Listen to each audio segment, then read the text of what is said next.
Bueno, estamos aquí nuevamente, bienvenidos a todos y todas, en el coloquio 2023, repensando la teoría crítica desde y para América Latina.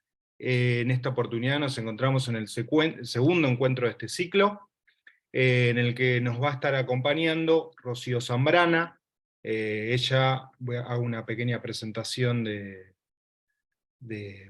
quién es de Mayagüez, Puerto Rico, acaba de regresar al archipiélago para enseñar filosofía en el Departamento de Filosofía de la Universidad de Puerto Rico, recinto de Ríos Piedras. Escribe sobre el pensamiento y la praxis decolonial, especialmente en el contexto del capitalismo financiero neoliberal, particularmente en el Caribe, y es autora de Hegel's Theory of Intelligibility y Colonial Debts, The Case of Puerto Rico, traducido al castellano como Deudas coloniales, el caso de Puerto Rico. Además, es coeditora de Hipatia, A Journal of Feminist Philosophy, y coeditora de la serie Constelaciones de Filosofía Feminista, por salir próximamente, entiendo, por la editorial Herder. Bueno, el tema de hoy, de la charla de Rocío, es Método según Marx sobre la crítica de la economía política en el capital. Eso es por lo menos el título que nos había pasado.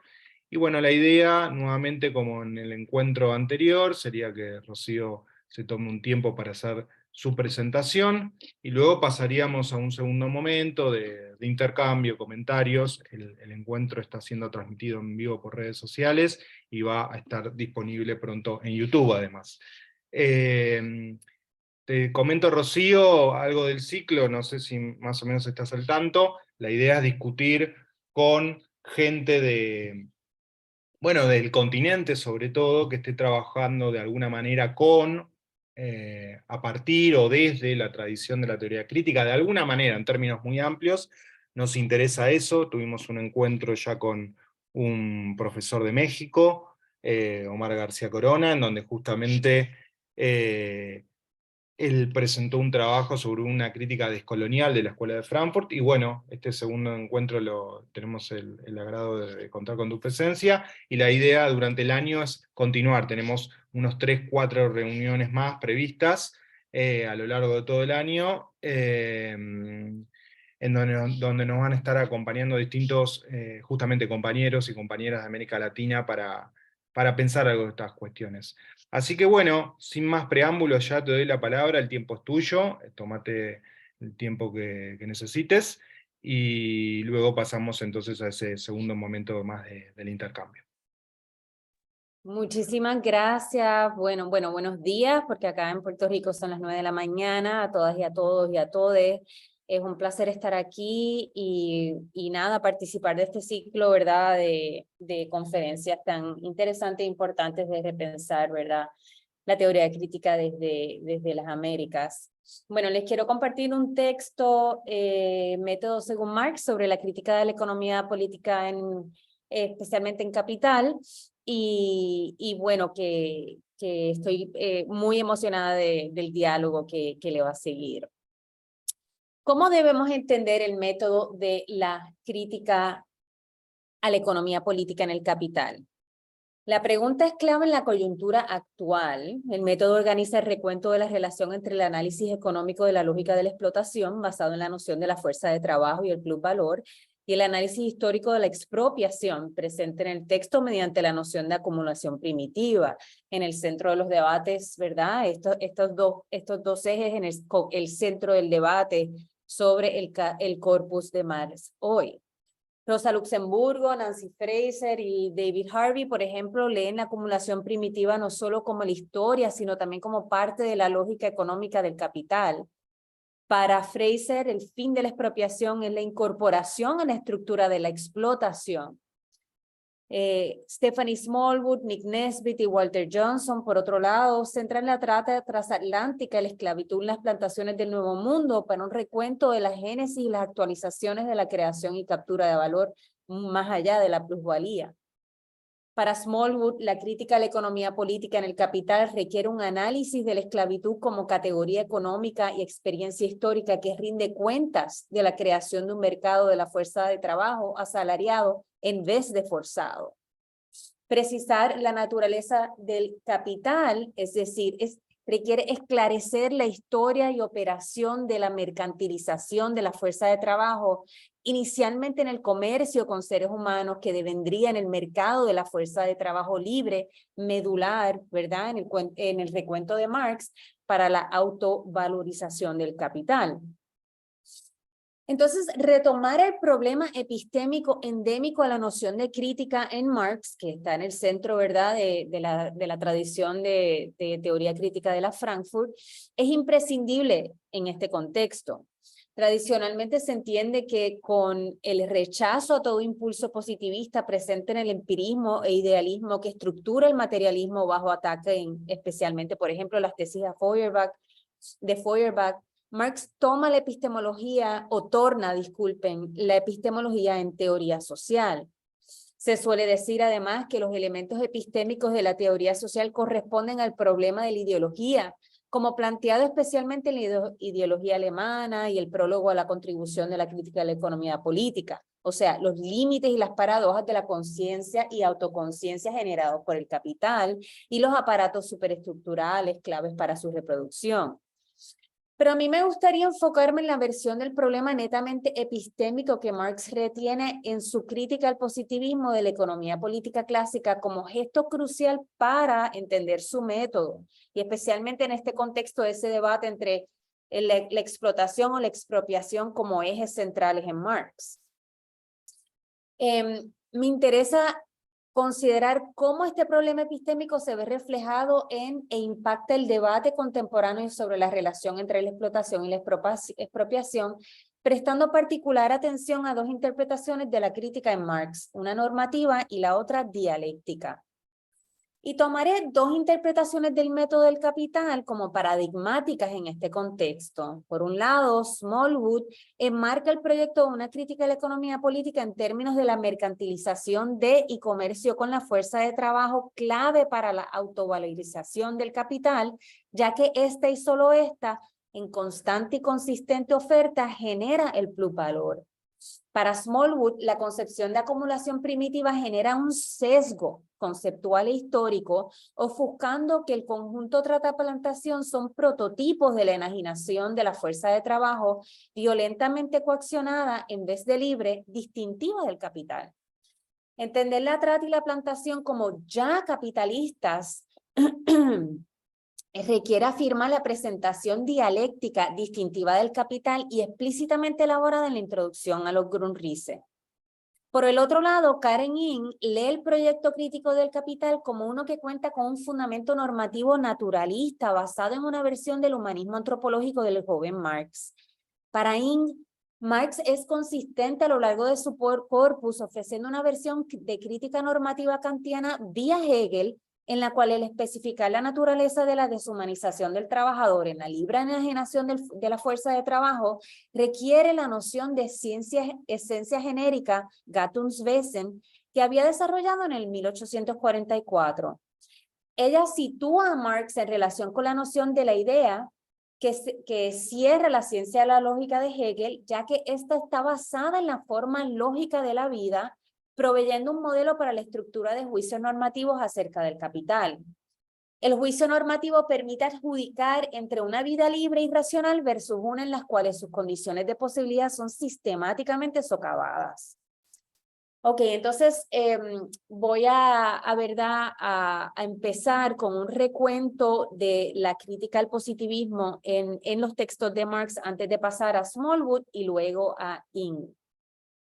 La crítica a la epistemología clásica del joven Marx, especialmente en la Sagrada Familia y en las tesis de Feuerbach, provee un buen punto de entrada, ¿verdad?, para entender esta crítica al positivismo, porque en todos estos textos él rechaza la abstracción radical de la epistemología moderna, sea empirista, transracionalista, materialista o idealista, que continuando el dualismo cartesiano entre pensamiento y extensión, afirma la concepción del saber que afirma ¿verdad? Que afirma solo un lado de la dicotomía. Esto genera un sinnúmero de problemas que, según él, están basados en una mirada acrítica al afirmar una concepción ahistórica tanto del pensamiento como de la realidad. No es tanto una fe a la ciencia como lo que le preocupa a Marx, como si fuese una versión del cientificismo de los debates del siglo XX, sino que él insiste en entender el quehacer científico como uno anidado, ¿verdad? A transformaciones históricas, lo que implicaría la alteración de una comprensión de los hechos. Establecer su veracidad requeriría comprender su transformación. Aunque hubo que someter a Hegel a fuerte revisión, rescatando el corazón racional del caparazón místico en su idealismo, fue la crítica hegeliana a la abstracción y a la reificación de la distinción entre el ser y el pensar lo que le provee a Marx una llave para un análisis dialéctico que no repite o replica el gesto positivista. En las tesis, ¿verdad?, del 45, la crítica al materialismo de Feuerbach es la base de la epistemología de Marx, cuya eje es la noción de praxis, ¿verdad? Pensando aquí en mi profesor Richard Bernstein, quien lo recordamos con mucho cariño. Feuerbach rechazó la filosofía especulativa de Hegel, ¿verdad? Recuerden, afirmando un materialismo basado en la unidad del ser humano y la naturaleza. La conciencia humana es un reflejo de la naturaleza para Feuerbach. Y Marx celebra que Feuerbach niega una concepción estática de las leyes de la naturaleza, pero, ¿verdad? Y critica que él mantuvo el impulso positivista del empirismo británico y el materialismo francés al entender el pensamiento como contemplación y peor aún como contemplación del individuo. El ser humano observa pasivamente los hechos de la naturaleza en su individualidad, ¿verdad? Según Marx, en el trabajo de Feuerbach. Y esta idea de observación implica una visión de la explicación satisfactoria solo a través de leyes espaciotemporalmente invariantes. Entonces, no es solamente el individualismo que refleja, ¿verdad?, una ideología burguesa, sino que también hay una confusión de tendencias coyunturales con leyes invariantes. Marx lee el argumento emperomistificado de la fenomenología del espíritu de Hegel en contra de Feuerbach, reflejando o recalcando más bien que el hegelianismo de Feuerbach refleja la verdad inicialmente elaborada por Kant, que la experiencia y por ende el saber es posible gracias a la actividad de síntesis de la autoconciencia. En la fenomenología, Hegel argumentó que la noción de la experiencia medular, tanto para el empirismo como el idealismo en clave kantiana, debe ser entendida como una relación dialéctica donde el sujeto cambia su criterio, de hecho su visión del mundo al objeto cambiar y viceversa. Las condiciones materiales están indexadas a los cambios históricos proporcionados por estas y el objeto, o para hablar con Hegel, el sujeto-objeto de una es, ¿verdad?, el sujeto objeto de una crítica a la economía política. Por ende, la praxis es el concepto epistémico en Marx que rinde cuentas de la cosa misma, irreductiblemente cambiante y en movimiento. Implicaría, por ende, una revisión conceptual no solo a nivel de lo que se entiende como la lógica de la cosa misma, sino también del concepto que la explica. Marx aclara que la comprensión no deviene del espíritu o Geist en el término, ¿verdad?, hegeliano, ni de la naturaleza, sino de la historia material. Ese sujeto-objeto que produce la realidad y por ende el pensamiento. Entonces, una crítica a la economía política demuestra la historicidad de las categorías de la economía burguesa entendidas como expresando lo natural, ¿verdad?, lo que había sido entendido como expresando lo natural y lo invariante. Ahora bien, la comprensión, la explicación establece verdad. O sea, en la explicación aquí dialéctica en manos de Marx, ¿verdad?, establece verdad, es objetiva en las palabras de Marx. La praxis, en otras palabras, provee una noción de verdad fuerte, pero sujeta a revisión. Y es importante señalar que estamos aquí ante un problema no solamente epistemológico, sino uno lógico y ontológico, ¿verdad?, que Hegel trabajó en la ciencia de la lógica, porque Marx entiende el capital como históricamente contingente. Hubo un tiempo precapitalista y puede haber un tiempo postcapitalista que produce, no obstante, leyes necesarias que articulan su realidad. O sea que este es un problema de modalidad. Esta necesidad puede llamarse una instauración o un setzen retrospectiva, pues establece las necesidades de leyes producidas por condiciones que no son invariantes. Además, este es un problema metafísico que Hegel también trabajó en la lógica. Siguiendo a Hegel, Marx no asume un dualismo entre la esencia y la apariencia, sino, como Hegel dice, la esencia necesariamente aparece. Lo que aparece no contiene su fundamento en otro lugar, entonces, jugando como un juego a escondite, ¿verdad? Su fuerza está en aparecer. Es como una metafísica expresivista. Bueno, las tesis nos orientan a la crítica de economía política ya presentes en los manuscritos del 44, claro está, pero fundamentales para los textos económicos maduros de Marx, ¿verdad? Recordemos que, por ejemplo, la discusión sobre el trabajo enajenado del 1844 de Marx comienza recalcando que se ha dado por supuestas las categorías de la economía política, como la propiedad privada, la separación del trabajo, capital y tierra, salario, etcétera, etcétera, rechazando el comienzo ficticio de la historia de la economía burguesa, las Robinsonadas en Adam Smith y David Ricardo. Smith y Ricardo pueden hacer de las Robinsonadas un recurso, ya que toman las categorías económicas como reflejos de la vida misma en su carácter invariante.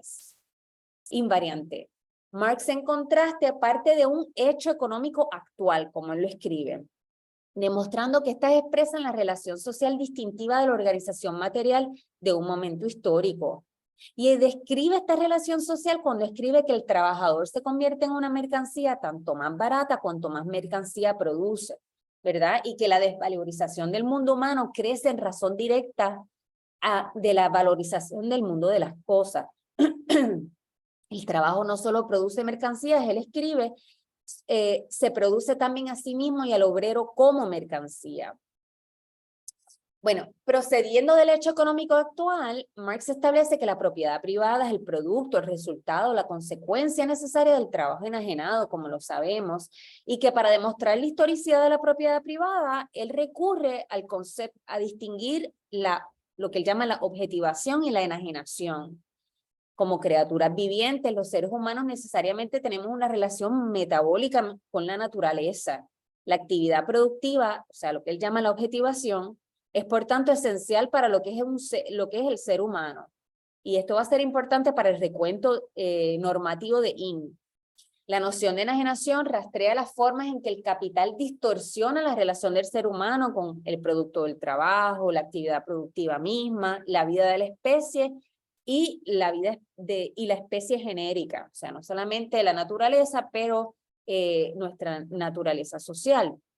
El producto del trabajo aparece como autónomo, como amo del productor. El trabajo asalariado y las condiciones laborales deshumanizantes tornan la actividad productiva, la fuente de la realización humana, en contra del humano. Se cree que la naturaleza solo existe para ser explotada y la vida de la especie se convierte en un medio para la realización de la vida individual.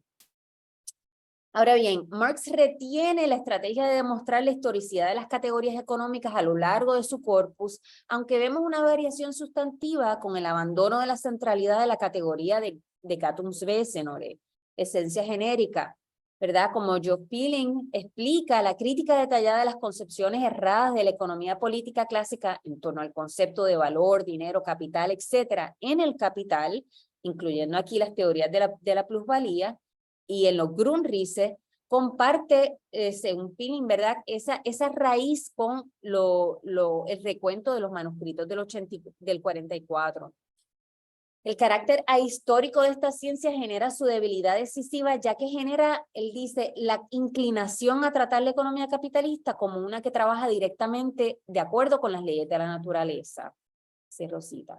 Es crucial entonces entender que aquí no estamos ante un problema solamente político de una teoría económica burguesa planteada por burgueses, sino uno epistémico de tomar los conceptos dados como dados y la noción de objetividad anclado en lo natural, suponiendo que lo natural, a diferencia de lo social, es lo invariante.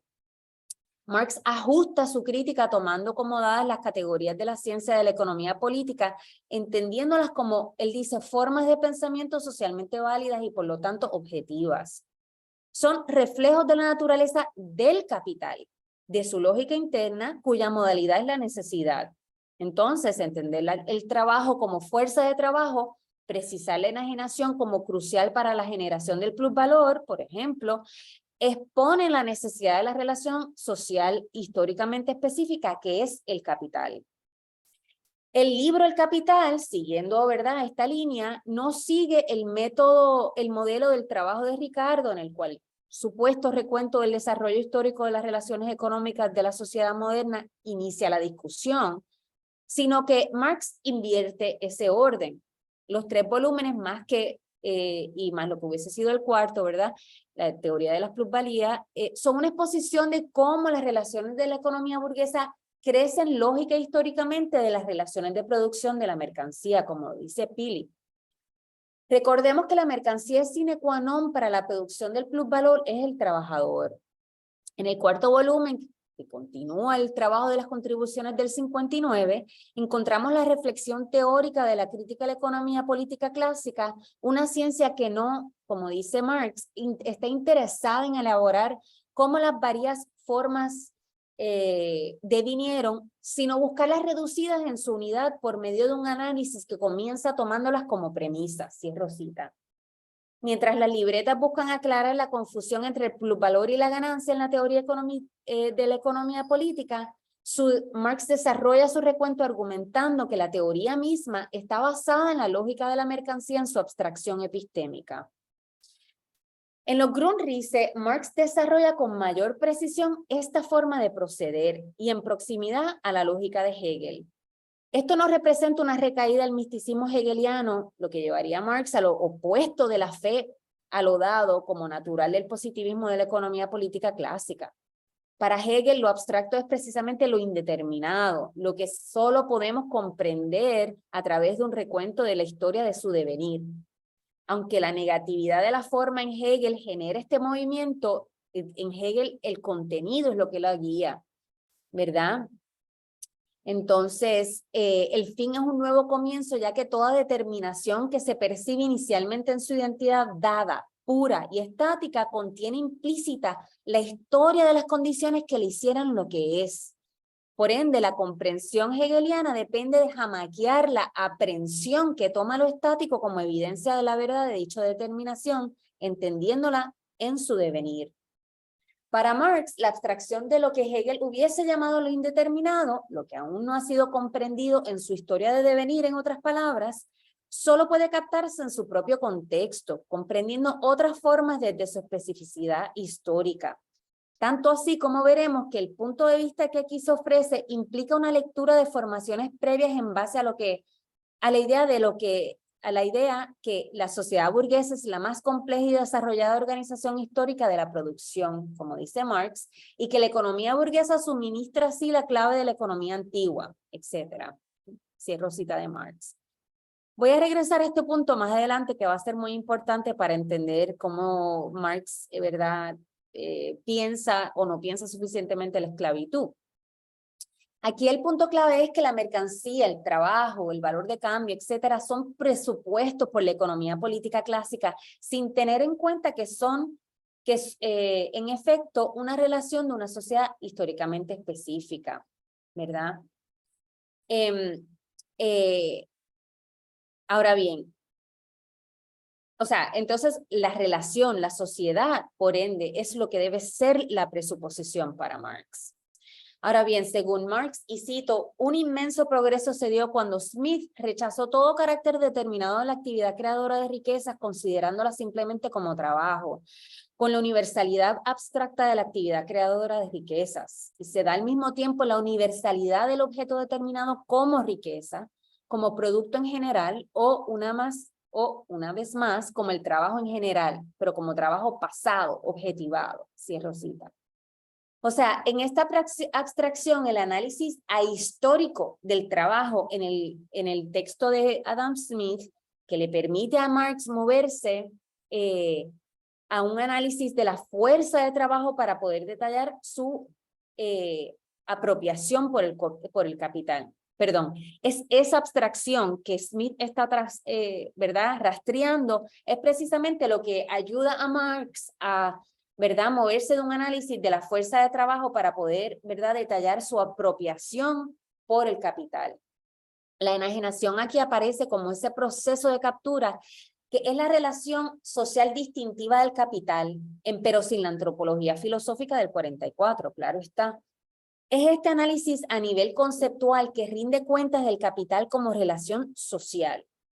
En contra del positivismo, entonces, de la economía política clásica, Marx propone un análisis dialéctico que presenta el hecho económico en su historicidad, demostrando la falsedad de las categorías de la economía política al tomarlas como objetivadas, necesarias en y para el mundo del capital, y estableciendo su verdad, detallando la relación social que las producen y las sostienen. Bueno, ahora quiero pasar a cómo es que esta orientación epistémica del concepto de método en Marx, ¿verdad?, se recibe en estas dos tradiciones de de teoría crítica, una que es normativa y una que es dialéctica, para evaluarlas. Bueno, empecemos por la crítica normativa. Recordemos que Marx abre el primer volumen del Capital con el capítulo sobre la mercancía, demostrando que la concepción de la economía política clásica está errada. Asume que las cosas son por naturaleza mercancías. Por ende, toma la forma de producción burguesa como natural. La mercancía no es la naturaleza de una cosa, su naturaleza es, para Marx, un ser, una relación social, como vimos. Esto se hace evidente cuando examinamos el trabajador como mercancía, el elemento medular de la forma de producción burguesa.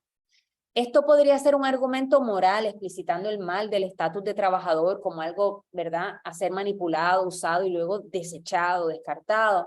Pero es importante insistir que el problema es epistémico y metodológico.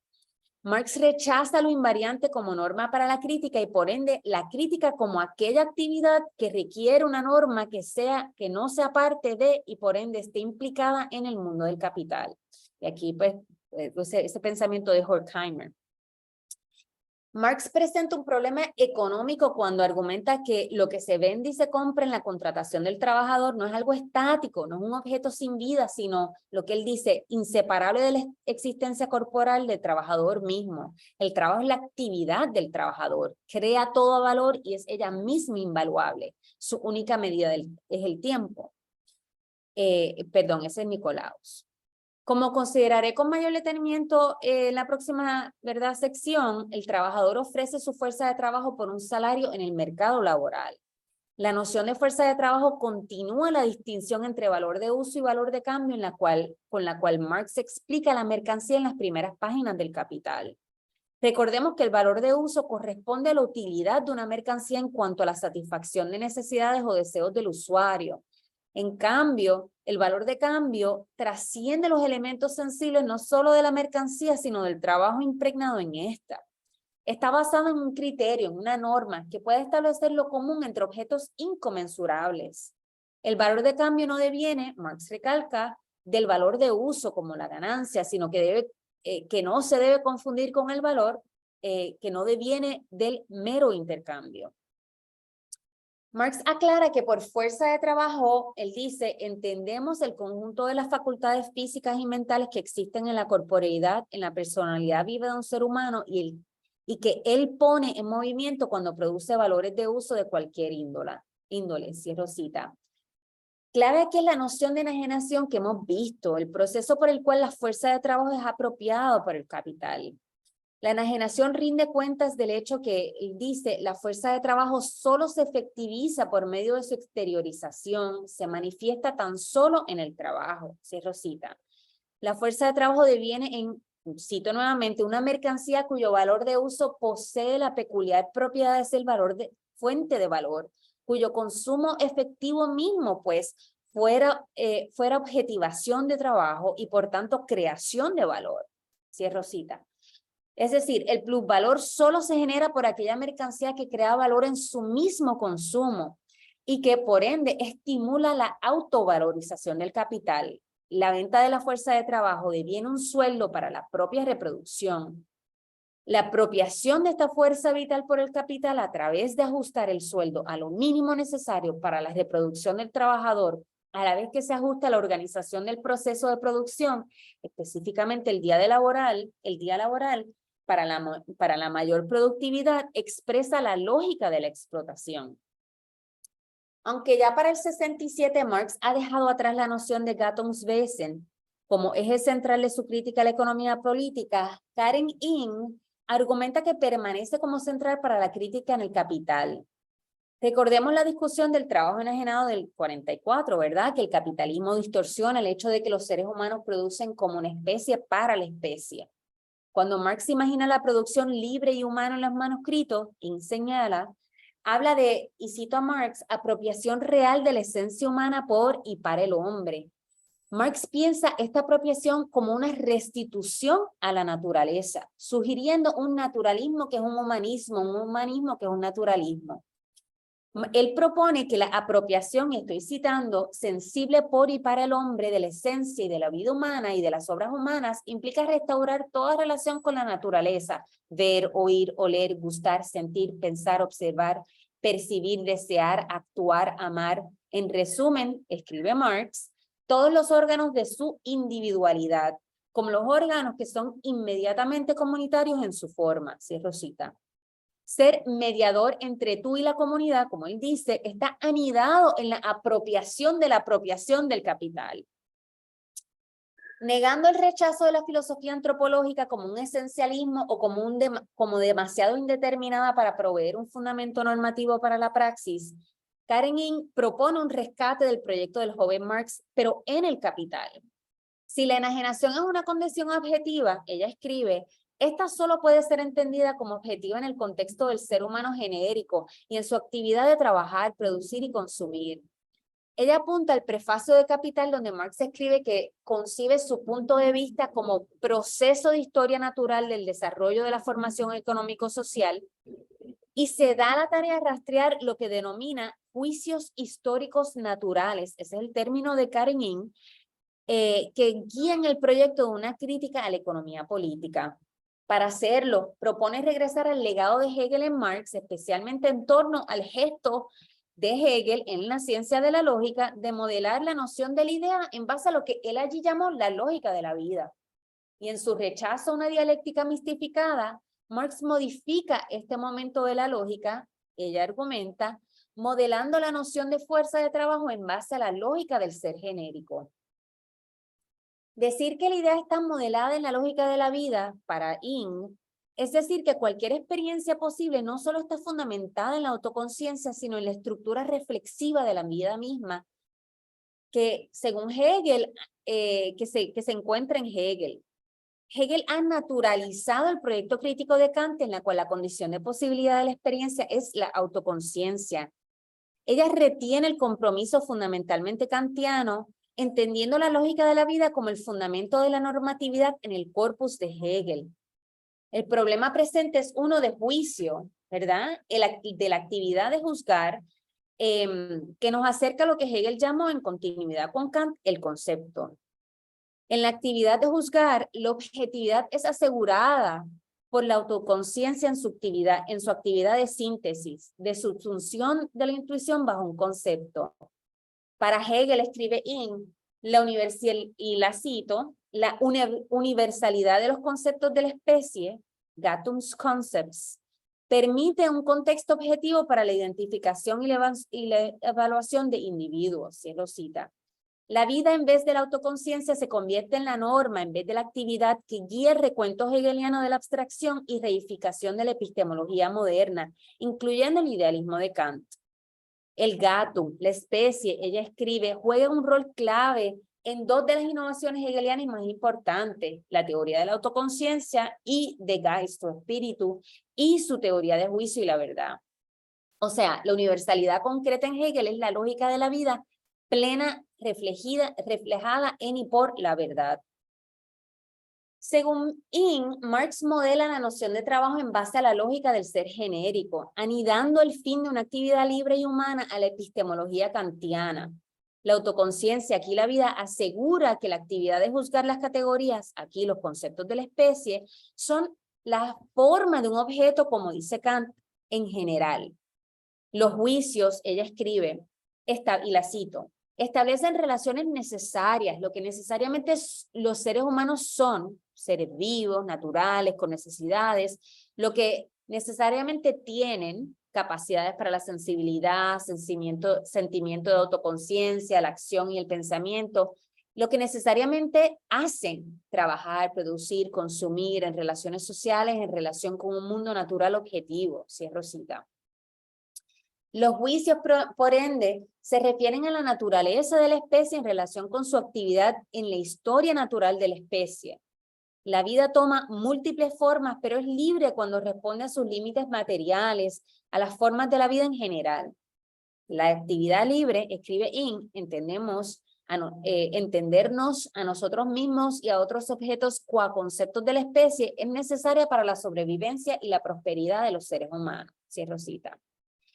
Bueno, entonces In desarrolla la noción de trabajo en este orden de ideas, recalcando que Marx argumenta que como productores de valores de uso, el trabajo es independientemente de todas las formas sociales, condiciones de la existencia humana, necesidad natural y eterna de mediar el metabolismo que se da entre el hombre y la naturaleza y por consiguiente de mediar la vida humana. Sí, Rosita, dice Marx. Ella propone, por ende, que el trabajo en Marx se debe entender como la acción intencional, citando a Hegel, que está pensando en Kant aquí, ¿verdad? Y es una actividad estructurada por, no solo para, el fin de la vida, distorsionada por su captura por el fin de la acumulación. El daño del capital, entonces, se puede precisar gracias a esta distinción normativa. En clave naturalista, se mide por su transgresión a los límites físicos, que son límites sociales. En el capital, ella arguye la transgresión física en la jornada laboral, como también la idea de los límites a la acumulación, desarrollan el humanismo naturalista del 44. Bueno, a mí me parece este trabajo de Karen In esencial y está increíblemente montado de una manera muy interesante, pero me gustaría llamar la atención al hecho de que se pierde de vista aquella crítica al positivismo que vimos, ¿verdad? A principio de esta charla. Y recordando aquí lo que Moïse postone, ¿verdad? La crítica que le hace Habermas, en particular en su lectura de Marx en Knowledge and Human Interest, que nos ayuda, ¿verdad?, a precisar las consecuencias de ese sesgo en el trabajo de In. Postone rechaza el argumento de Habermas en el cual Marx sustituye la síntesis kantiana con su concepto de trabajo. Para Habermas, es decir, no es la autoconciencia, sino el trabajo lo que provee el fundamento de la síntesis necesaria para la experiencia interpretada, ¿verdad? Como que interpreta toda acción como instrumental. Para Postone, este argumento fundamental para Habermas en su distinción entre instrumentalización y comunicación, que abarca tanto la ciencia como la política, instala una versión de trabajo en Marx transhistórica. Ofusca el trabajo como constituido por la lógica de la mercancía distintiva del capital. La normatividad naturalista de In es vulnerable a esta objeción, ¿verdad? Aunque admite muchas formas de articular la vida, su naturalismo no rinde cuentas de la historicidad del análisis de la fuerza de trabajo y de la enajenación en el mismo Marx. Por ende, la crítica normativa no necesita rendir cuentas, ¿verdad? Y esta es la consecuencia que más me preocupa, no necesita rendir cuentas del devenir histórico de la explotación de modalidades de enajenación e intercambio que no son subsumibles a ella. Entonces, aquí, ¿verdad? Lo que se queda sin explorar de la manera que debe ser explorado es la relación entre el capitalismo y la esclavitud o la esclavitud dentro del marco pensada de la modernidad capitalista. Entonces, para ello, pienso que necesitaríamos movernos a una crítica dialéctica, y a eso es que me muevo a la última sección. Stephanie Smallwood argumenta que es necesario centrar la trata transatlántica en la crítica de la economía política en el capital, ¿verdad? La sección sobre la acumulación primitiva ha generado mucha tensión, pero ella argumenta en algo bastante, ¿verdad?, interesante, ofusca el rol de medular de la esclavitud como categoría económica y experiencia histórica en el devenir del mundo del capital. La esclavitud es ilegible para Marx, sostiene Smallwood, no como recuento de la creación del trabajador como mercancía, sino como laboratorio de y para la lógica de la autovalorización del capital sin límites a través de la mercantilización de y comercio con la fuerza de trabajo. Esta brecha epistémica en Marx no deja percibir la transformación de la enajenación violentamente coaccionada a una libre por venta que establece el complejo trataplantación como capitalismo esclavista colonial, es lo que ella llama, ¿verdad? Recordemos que la noción de acumulación primitiva del capital rinde cuentas de la historia de la creación del trabajador mediante un proceso de liberación. Marx escribe que los trabajadores están libres, desembarazados de esos medios de producción y tienen la libertad para vender su fuerza de trabajo en el mercado laboral con mucha ironía, ¿verdad? Este proceso, según Marx, se puede rastrear no solo al cercado de los comunes ingleses, sino también, y cito famosamente, descubrimiento de las comarcas auríferas y argentíferas en América, el exterminio, esclavización y soterramiento de las minas de la población aborigen y la conquista y el saqueo de las Indias orientales y la transformación de África en un coto reservado para la caza comercial de pieles negras. Cierro cita, ese es Marx. También en este contexto, él añade que a la par que implantaba en Inglaterra la esclavitud infantil, la industria algodonera servía de acicate para convertir la economía esclavista más o menos patriarcal en los Estados Unidos en un sistema comercial de explotación. En general, la esclavitud encubierta de los obreros asalariados en Europa exigía como pedestal la esclavitud sans phrase, sin reservas en el Nuevo Mundo. Cierro cita. En estos famosos pasajes se sugiere, ¿verdad?, en la literatura, que Marx propone que la trata transatlántica y las plantaciones del Nuevo Mundo son o la antesala del mundo del capital o la condición de posibilidad de su emergencia y de las riquezas del mundo burgués en la Europa del siglo XIX o parte de la continua desposesión del capital a través de procesos como la, ¿verdad?, lo que hoy llamaríamos la privatización. Esta lectura, ella, ¿verdad?, ignora que el mismo Marx argumentó que la esclavitud es una categoría económica de la mayor importancia, pero aún así no le dedicó una exposición que le corresponde, ¿verdad? Smallwood escribe, el esclavo africano no aparece y no podría aparecer como protagonista central en el recuento del capital de Marx por este sesgo. Que Marx no haya proveído un análisis detenido de la esclavitud y su relación con el mundo del capital, ni en el Capital ni en otros escritos, es sintomático de un sesgo metodológico que genera una omisión histórica. Se podría decir que indica un desliz del propio Marx hacia el modo de proceder que criticó de la economía política clásica. En su empeño de analizar la lógica del plusvalor, Marx define el trabajo con tanta precisión histórica que excluye un análisis de su devenir histórico, reduciendo toda modalidad de trabajo a la fábrica europea del siglo XIX, por ende, reificándola. Recordemos que en los Grundrisse, Marx argumenta que es desde el punto de vista de la economía burguesa la más avanzada que se puede comprender el devenir histórico del capital. Smallwood desarrolla su análisis en torno a las nociones de fuerza de trabajo y de enajenación que hemos visto. Recordemos que como mercancía, lo que el trabajador vende por un sueldo en el mercado laboral es su fuerza de trabajo. Este intercambio tiene varias condiciones, ella recalca. Todos tienen que ver con la libertad.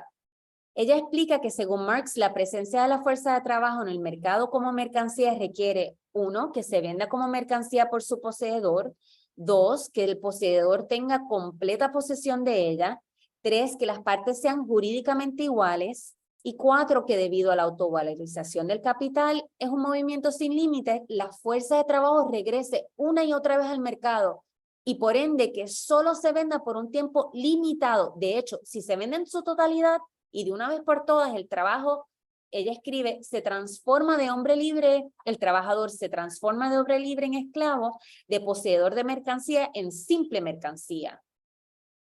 Cierro cita. Aquí tenemos el axioma central de Marx, ella escribe, y cito nuevamente, el capital en su autovalorización sin fin requiere no solo la fuerza de trabajo, pero que ésta se convierta en una mercancía. Y el movimiento sin fin requiere que esta mercancía aparezca en el mercado con consistencia y en abundancia por la actividad misma de la persona libre en la cual reside. Esto nos recuerda a Smallwood, que es lo que Marx llamó enajenación por medio de la venta.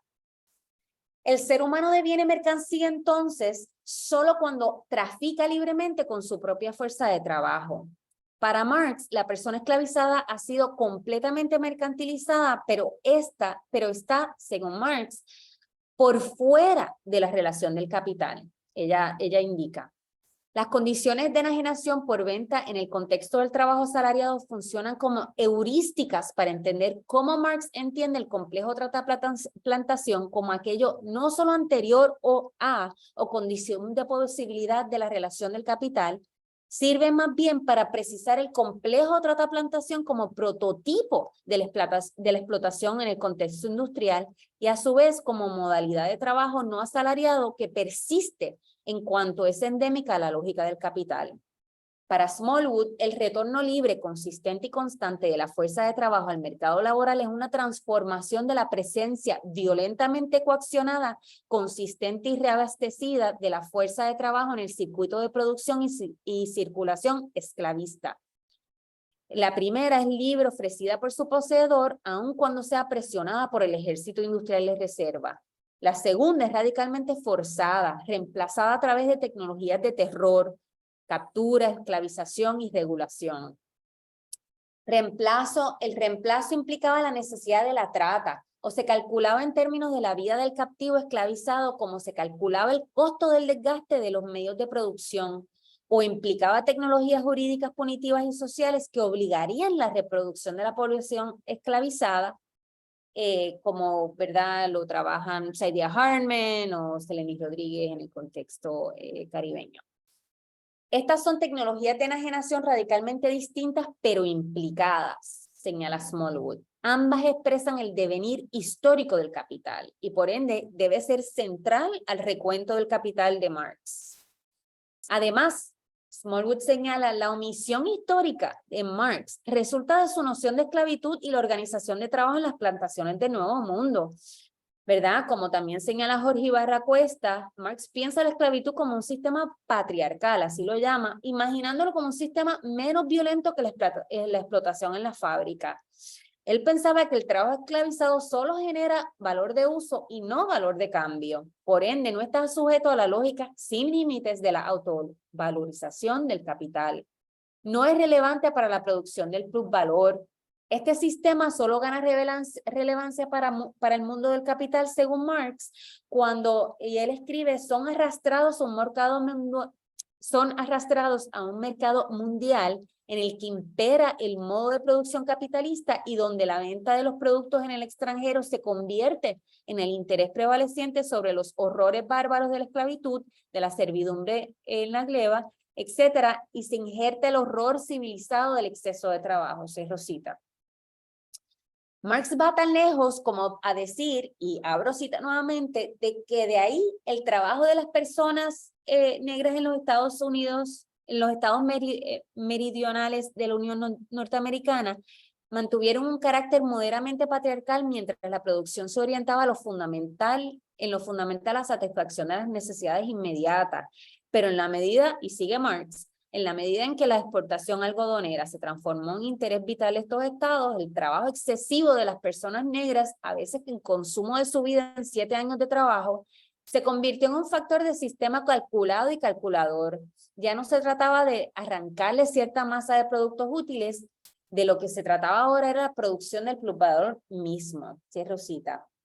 Por ende, como categoría económica de experiencia histórica la esclavitud es ilegible para Marx, argumenta Smallwood. La novedad de la esclavitud es ilegible, distorsionando su análisis económico e histórico del capital. La trata africana, escribe Smallwood, fue un recurso inexhaustible de riquezas para el Estado, como le indicaban los promotores de la esclavitud del siglo XVIII.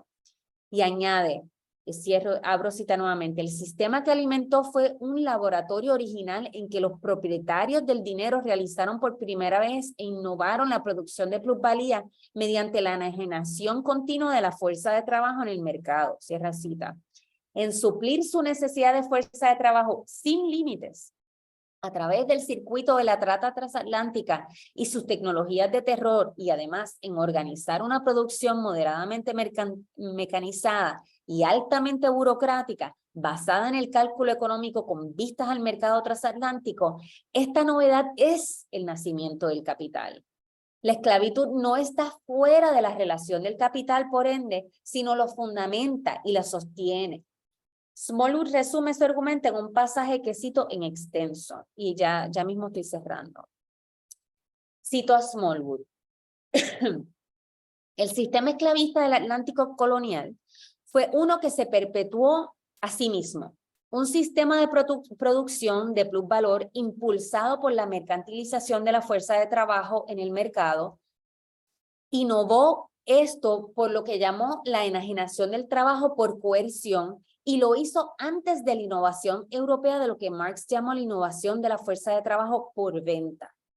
Mi punto no es aplanar o disolver la distinción entre estas dos formas. Todavía estoy citando a Smallwood.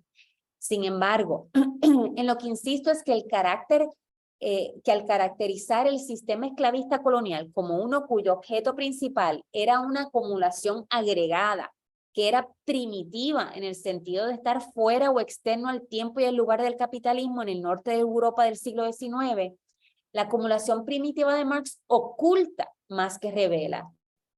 Al atribuir la esclavitud colonial únicamente la acumulación agregada del capital inicial, el concepto de acumulación primitiva enmascara y deja sin investigar y sin teorizar las formas en que la esclavitud colonial produjo esas riquezas mediante la innovación en la expropiación de la fuerza de trabajo.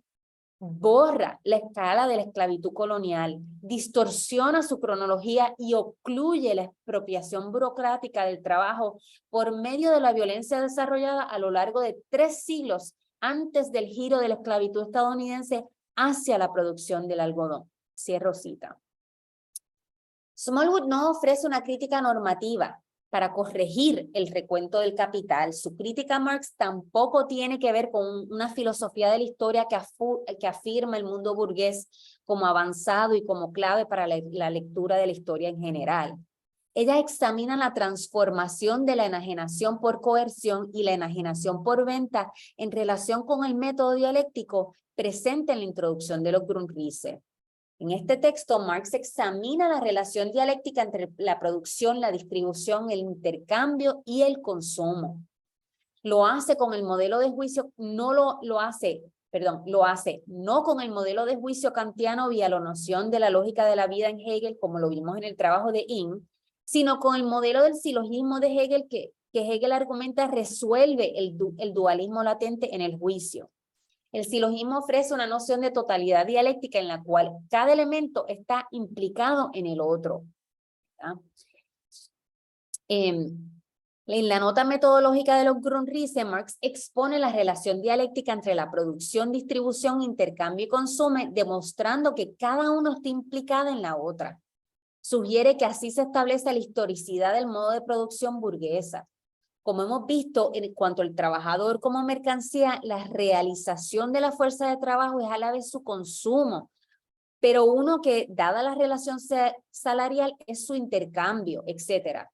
Siguiendo a Marx, Smallwood no apela a una norma no complícita con el mundo del capital para precisar que el consumo implicado en la valorización del trabajo del trabajador y de la persona esclavizada es radicalmente distinto, que el intercambio implicado en la permanencia de la fuerza de trabajo en el caso del trabajador y en el caso de la persona esclavizada es radicalmente distinta, que la distribución de riquezas generadas por el plusvalor en el caso del trabajador y en el caso de la persona esclavizada es radicalmente distinta, y que todas representan modalidades de violencia económica que sostienen la autovalorización del capital. Por ende, esta dialéctica permite precisar la génesis y la operación del capital en su devenir histórico, posibilitando trazar cómo la mercancía contiene la historia de las formas de vincular la producción, distribución, intercambio y consumo que genera plusvalor desde el complejo trataplantación hasta el día de hoy. A diferencia de Marx, entonces, Smallwood examina la mercancía en su devenir histórico y no solo como la relación social indexada en un momento histórico que determina cómo se construye el recuento. Bueno, ya para cerrar, quiero comentar, ¿verdad?, que he sugerido o recalcar que regresar al problema epistémico endémico a la metodología de una crítica a la economía política es fundamental para los debates en la recepción contemporánea, y tomar como punto de partida su crítica al positivismo es crucial para evaluar el análisis histórico-conceptual en Marx y su demostración de la relación social ofuscada por las categorías de la economía política burguesa. Esta tarea, consistente con el corpus de Marx, nos deja ver los límites de la lectura normativa de la teoría crítica de Marx. Al suponer la necesidad de categorías ahistóricas para poder señalar el daño del capital, se pierde el rol constitutivo de la historia en la noción de la fuerza de trabajo en Marx. Por otro lado, un análisis histórico dialéctico no debe permanecer arraigado a las categorías objetivadas de la economía política burguesa, reemplazando el análisis categórico a uno social sin explicar el devenir histórico de esta organización de la existencia. Marx peca de este modo, generando no solo una omisión en su recuento del capital, sino proveyendo un recuento que necesita corrección a nivel histórico como conceptual. Señalar la continuidad entre la enajenación de la fuerza de trabajo libre y la violentamente coaccionada, como lo hace Stephanie Smallwood, es señalar la diferencia radical entre ambas precisamente como la lógica del capital. Esto renueva la necesidad y el poder de una crítica a la economía política que entienda ambas como el devenir y la operación del capital en su actualidad hoy.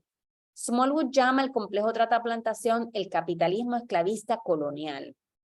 Yo lo llamaría capitalismo full stop. La persistencia de la lógica de mercantilización e intercambio más allá del trabajo asalariado persiste en sus tecnologías endémicas a la lógica del capital, tecnologías de violencia racial, desposesión y sujeción que vemos hoy actualizadas. Importa mucho, entonces, muchísimo, el brazo epistémico, no solo social, de la metodología de la crítica a la economía política en Marx. Las brechas epistémicas se convierten en brechas históricas, incluso en la praxis más radical. Bueno, muchas gracias por la escucha y la paciencia. Bueno, Rocío, muchísimas gracias por tu intervención, por tu presentación tan interesante, tan detallada. Se nota que hay un trabajo muy exhaustivo, ¿no? Con los textos, sobre todo. Así que, bueno, las felicitaciones nuevamente por eso, y nuevamente la gratitud por compartir tu trabajo con nosotros. Bueno, ahora es el momento del intercambio. Aquí me hicieron llegar una pregunta que me la dejó Agustín, que estaba con un poco de mala conexión. Yo también tenía algún comentario, alguna pregunta para hacerte.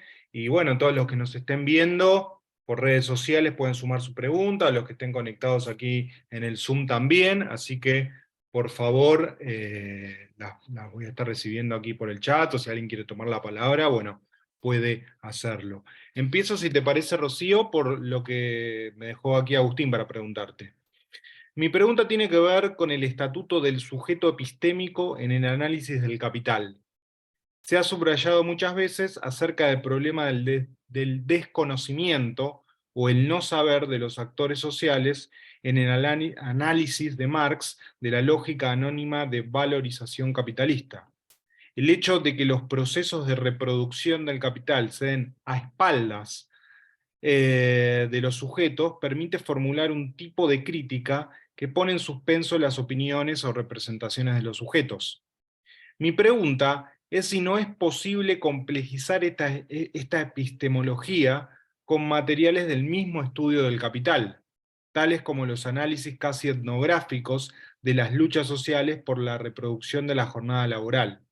Quisiera saber cómo interpretás, Rocío, la relación entre el nosotros del análisis crítico, en este caso Marx, y el nosotros de los actores sociales concretos que luchan contra la explotación.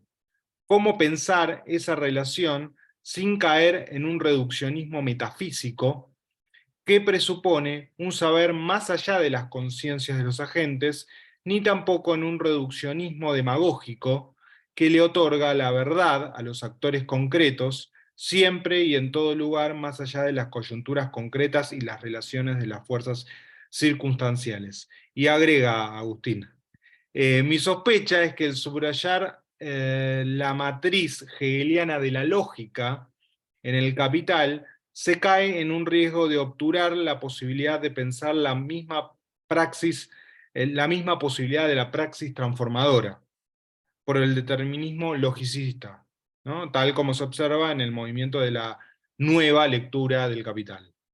Bueno, no sé si querés comentar algo al respecto, si no yo también te puedo sumar algo como vos quieras. Si quieres sumar algo sobre esta pregunta. En realidad mi comentario era un poco más general, bueno, como te decía, me gustó muchísimo desde ya tu exposición, toda la primera parte me pareció, bueno, muy detallada, muy interesante la reposición que hacías, ¿no? De la obra de Marx, la relación con Hegel, con Feuerbach, etc. Pero particularmente lo que me gustó en el segundo momento de tu exposición, esto que vos puntualizabas de dos lecturas del método de Marx, ¿no? De la teoría crítica, una teoría crítica normativa, podríamos decir, y una teoría crítica dialéctica. Ahí no, mencionabas a Horkheimer y finalizabas este momento de la exposición diciendo que de alguna manera la teoría crítica normativa, ¿no? Según yo entendí, no estaba imposibilitada de hacer un buen tratamiento de la cuestión de la esclavitud en el capitalismo, ¿no? Y en ese sentido reivindicabas una tradición dialéctica de la crítica, de una teoría crítica dialéctica.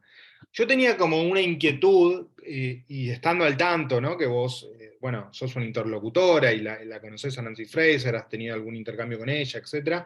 ¿Qué opinabas o qué, justamente qué visión tenías sobre la teoría ampliada del capitalismo de Fraser, ¿no? Porque yo pensaba, ¿no? En donde justamente la cuestión de la esclavitud, junto a otras moradas ocultas, ¿no? Del capital, tienen un lugar muy importante, porque yo pensaba justamente que es difícil, ¿no? Pensar a esa teoría ampliada como oponerla en la tradición de la teoría crítica dialéctica. Yo la pondría más bien en la tradición de normativa, ¿no?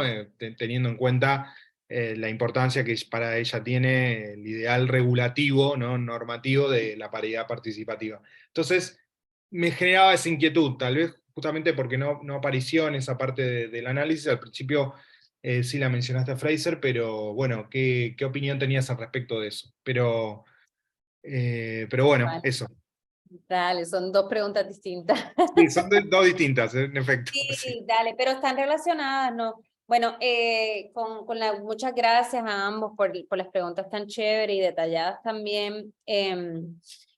Bueno, en términos de el sujeto epistémico, en la pregunta de Agustín, que me parece muy interesante, ¿verdad? Precisamente creo que la herencia de la teoría crítica de la Frankfurt es, ¿verdad? Tratar de pensar eh, este problema epistémico o dialécticamente, ¿verdad? En la primera generación o normativamente con Habermas y luego, y la tercera generación y la contemporánea, eh, en términos para tratar de no caer en esa idea paternalista de verdad, del sujeto, de la explotación como sujeto que está necesariamente, ¿verdad? Tiene una falsa conciencia, un término que o sea, para Marx el problema epistémico de la ideología es uno sistemático, o sea, como no veo en Marx que él hace hincapié, creo que esto es más Engels, ¿verdad? Que él hace hincapié en el individuo, sino que él hace hincapié en las formas de conciencia y en todos los aparatos y las instituciones, ¿verdad? Superestructurales, que son también, ¿verdad? Materiales y parte de la infraestructura o de la base económica. Yo no mantendría ninguna distinción ahí dura. Pero para él yo creo que ese es el problema, que cómo se reproduce el capital. Bueno, se reproduce también a nivel de no solamente las ideas y la conciencia, pero también las necesidades y el deseo.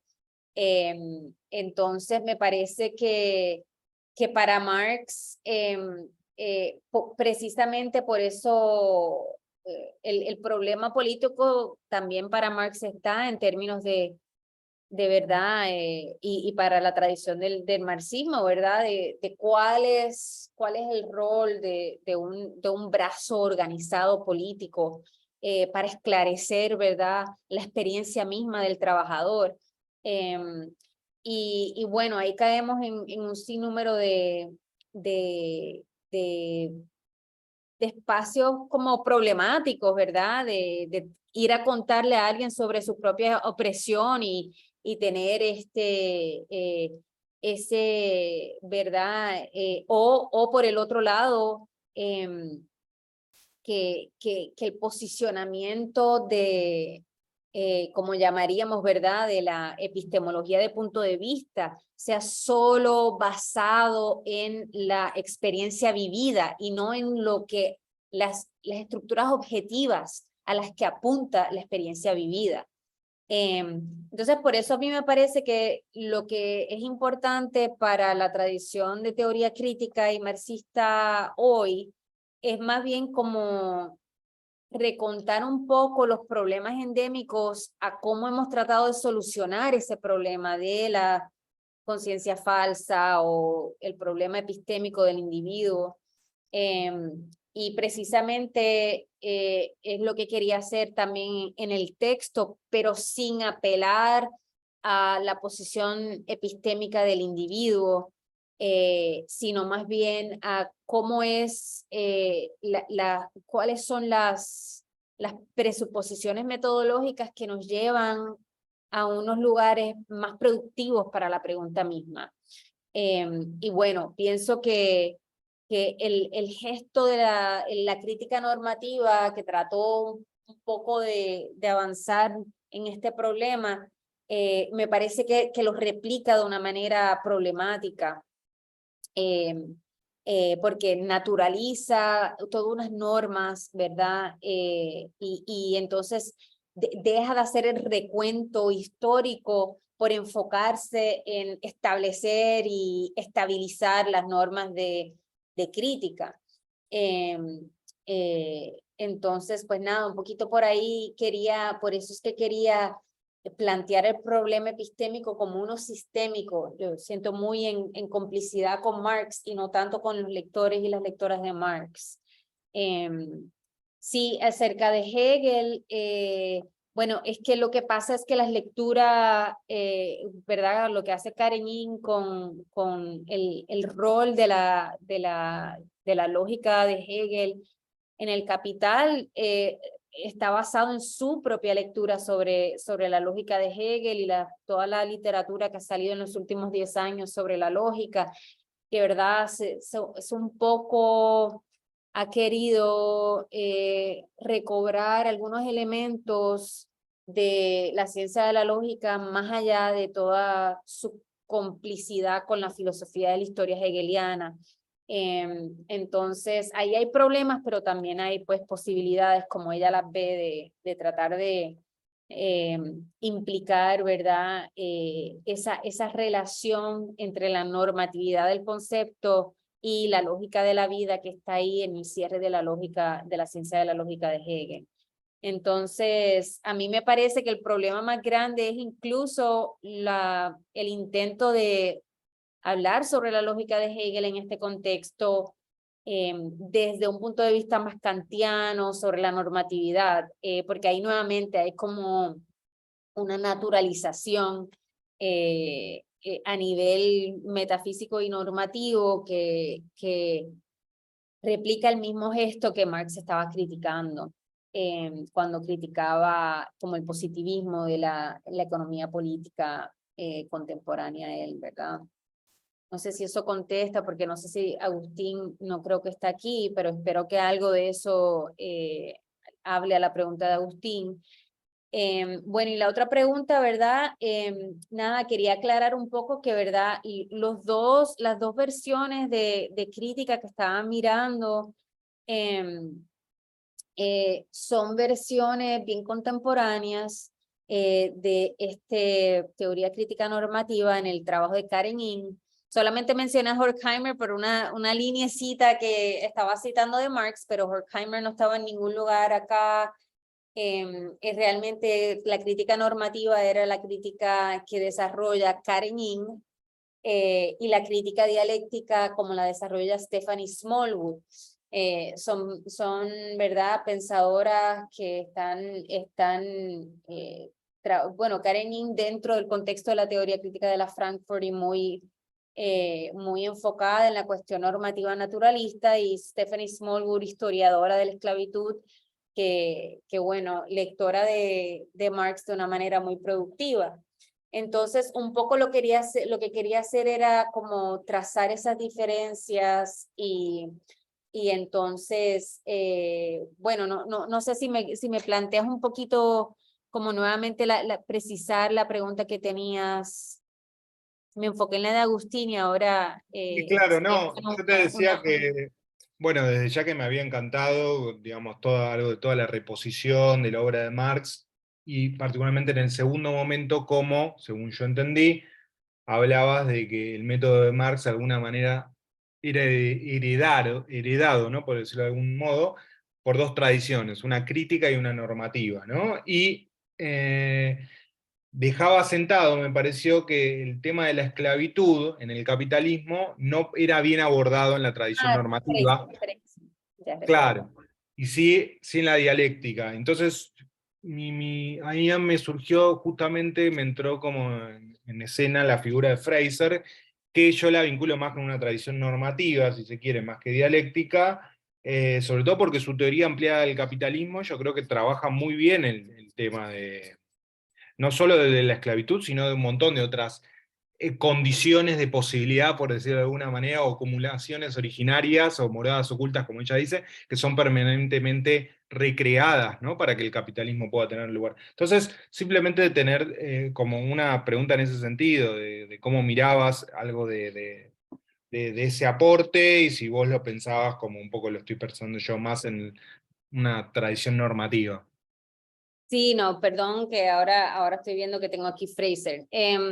Sí, bueno, Fraser, el libro, le comenté hace poco, en Nueva York presentamos el libro de Capitalismo Caníbal, ¿verdad? Con David Harvey y Alisa Battistoni. Y yo creo que Fraser ha estado moviéndose de la teoría crítica normativa que representa todo su trabajo, como crítica a Habermas, luego como crítica a Honneth, y luego, ¿verdad?, todo su trabajo sobre precisamente esta idea de redistribución. Y creo que lo que se ha estado moviendo en los últimos años, especialmente con la serie de ensayos que, bueno, culmina en el libro, ¿verdad?, de Capitalismo Caníbal, ¿verdad? Es un poco como regresar a una crítica dialéctica, pensando la relación entre la explotación y la expropiación, y por ende tratando de verdad pensar un poco esas condiciones de posibilidad de la explotación que implican entonces una mirada a lo ecológico, la labor, ¿verdad?, invisibilizada, doméstica, usualmente que apunta a un orden, a una división de labor social por género, y bueno, entonces está la cuestión de raza. Y bueno, yo creo que ¿verdad?, su trabajo es clarísimo y muy valioso, y me parece bueno, trata de sistematizar y sintetizar todos estos elementos, pero Fraser está resumiendo lo que es toda una tradición de pensamiento marxista negro radical, caribeño, y también la tradición diaspórica negra en Estados Unidos, pero o sea, yo no iría solamente a Fraser para pensar el rol de la raza ni la relación entre capitalismo y esclavitud. Ella puede resumirlo como localizado en el contexto estadounidense para pensar la expropiación como, ¿verdad?, este eje, ¿verdad?, la raza o los procesos de racialización como este eje. Pero yo sí pienso que aunque ella ha hecho unos esfuerzos muy valiosos de moverse de una teoría crítica normativa a una dialéctica en este son, me parece que aún retiene la estructura de la crítica normativa. Por ejemplo, algo que yo presenté cuando me invitaron a la New School, ¿verdad? Tiene que ver con el mismo título y el mismo concepto clave del libro nuevo de Capitalismo Caníbal, que Caníbal tiene una historia. Caníbal aparece por primera vez en el primer viaje de Colón, y para describir, ¿verdad?, a estos indígenas que eran tan temidos, ¿verdad?, por algunos de los indígenas que estaban, ¿verdad?, eh, acompañando, ¿verdad?, el traslado de isla a isla, que eran guerreros de tal magnitud ¿verdad?, que eran caníbales, ¿verdad?, que hasta comían de su propia especie, y genera y empieza todo un imaginario de monstruosidad, de lo no humano, de todo aquella forma de organizar la vida y de ser no occidental. Entonces, caníbal es la traducción de Carib, ¿verdad? Carib, caníbal, y luego el concepto de calibán, que es tan importante para todo el imaginario, ¿verdad? No solamente, ¿verdad?, caribeño, pero pues latinoamericano, que, que, que le que le hace frente también a ese imaginario arielista, ¿verdad?, que siempre acerca, ¿verdad?, la cuestión anticolonial a la blanquitud, porque caníbal, ¿verdad?, Calibán es, ¿verdad?, esta figura en La Tempestad de Shakespeare, que, bueno, este supuesto monstruo, ¿verdad?, no humano, pero que aprende el lenguaje del amo, de Próspero, ¿verdad?, para maldecir al mismo amo. Entonces, o sea, decir capitalismo caníbal es ya meternos en una historia muy específica, y esa queda totalmente borrada en el libro. No se menciona en una línea como de capitalismo caníbal. Entonces, ahí este análisis le aplica completamente. O sea, las presuposiciones metodológicas y epistémicas generan unos sesgos históricos que, bueno, completamente van en contra de todo el énfasis del trabajo de Marx, pero también de un recuento del capitalismo y no solamente sus condiciones de posibilidad fuera del mismo capitalismo, pero yo diría algo así como cómo emerge y cómo se reproduce en la larga duración, ¿verdad? Cómo sigue actualizándose. Y entonces pienso que es súper valioso lo que hace, pero pienso que hay toda una tradición de pensamiento crítico, marxista, de economía política, ¿verdad?, de la tradición caribeña y crítica negra en Estados Unidos y latinoamericana, que ya ha hecho unos estudios muy particulares para entender esa relación, que no se puede quedar tan resumido, ¿verdad?, y sistematizado por este concepto de crítica. Entonces, por ahí iría. Bueno, excelente, sí, ¿no? Coincido, me parece muy lúcido lo que apuntás sobre el título del libro. Es cierto que ella al principio del libro, ¿no?, en Cannibal Capitalism, dice algo, se hace cargo como del problema de las connotaciones del término, pero está muy bien, ¿no?, lo que señalás. Dos líneas, sí. Dos líneas, sí, sí, se lo saca de encima, se lo despacha, pero no, me parece muy interesante como algo de esta otra escena del Black Marxism y bueno, todas esas otras tradiciones. El Caribe tiene toda una tradición de economía política caribeña y hispano, pero también en inglés, que es muy valiosa y queda invisibilizada. Está muy bien. Bueno, Rocío, no queremos obviamente aprovecharnos de tu generosidad, que ya ha sido mucho. Me acercan una pregunta más aquí por el chat, nada, te la comparto para ver si querés sumar algo. Siguiendo con el tema del antipaternalismo, ¿no?, que comentabas en tu primera respuesta. ¿Qué opinás de las teorías críticas antipaternalistas hermenéutico-pragmatistas de autores y autoras contemporáneos, ¿no? de la tradición frankfurtiana, como Raël Jaegui o Hartmut Rosa, no sé si estás familiarizada. Ambos autores, me dicen, recuperan selectivamente algunos elementos de Marx, y la pregunta sería si vos crees que estas posiciones se vinculan con o se alejan de la crítica marxiana, ¿no? del capital y su método. No, muchísimas gracias, y también, o sea, el trabajo de Rachel Yegui, que he comentado, escribió un comentario, y de hecho un comentario que lea a Fraser y a Yegui juntas, cuando ni sabía que estaban enseñando una clase juntas. Luego me escribieron y me dijeron, leímos tu texto y estábamos dando una clase exactamente sobre esto juntas, así que estaba en el aire. Me parece muy valioso lo que hacen, ¿verdad? Pero yo también cuestionaría, ¿verdad? Y como lo plantearía un poco así, como me preocupa, y por eso este texto sobre el método de Marx, y hacerlo de una manera sistemática, porque hay como una captura liberal de los textos de Marx en el regreso a Marx y en el regreso a Hegel. Bueno, Hegel es otro cantar, y bueno, él tiene otros problemas que nos tenemos que preocupar con él.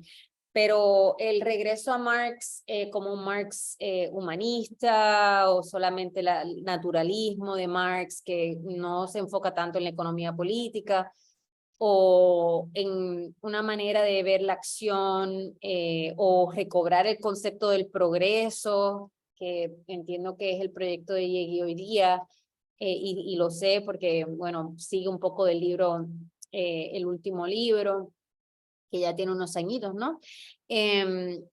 Entonces me parece muy valioso, pero me parece de cierto corte, y nos introduce al texto de Marx con cierta mirada, y por ende tiene esos ciertos límites que no son los que comparto teóricamente, ¿verdad? Ni los que, por las razones que detallé hoy, porque pienso que generan sesgos históricos y que naturalizan, ¿verdad?, estructuras normativas, aunque sea en pos de, ¿verdad?, como un recuento dialéctico, y terminamos como replicando una mirada eurocentrada, que no profundiza, ¿verdad?, y cómo opera y sigue operando, y cómo nace y cómo sigue operando el capitalismo a través de una violencia racial que también produce un orden sexogenérico. Y bueno, toda esa producción de un mundo de la modernidad capitalista colonial.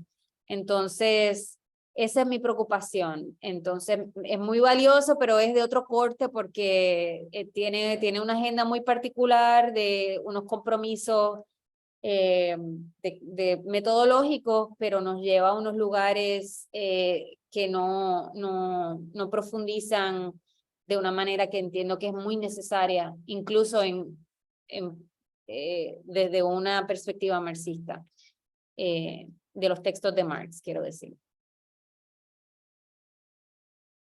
Bueno, excelente, Rocío, muchísimas gracias por esa última respuesta. Y bueno, con esto en principio estaríamos cerrando este encuentro, salvo obviamente que vos quieras agregar algo, hacer alguna conclusión, algún tipo de reflexión final. No, muy agradecida, gracias por las preguntas tan chéveres, y muy agradecida. Bueno, muchísimas gracias entonces nuevamente, Rocío, por compartir este tiempo con nosotros y nosotras. Y bueno, a los demás, a los que nos están viendo, invitarlos, a vos también, Rocío, obviamente, a los próximos encuentros de este coloquio 2023,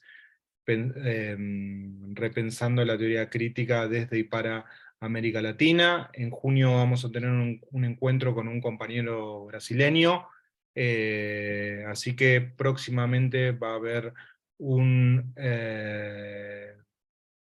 va a estar el flyer y la información sobre ese encuentro.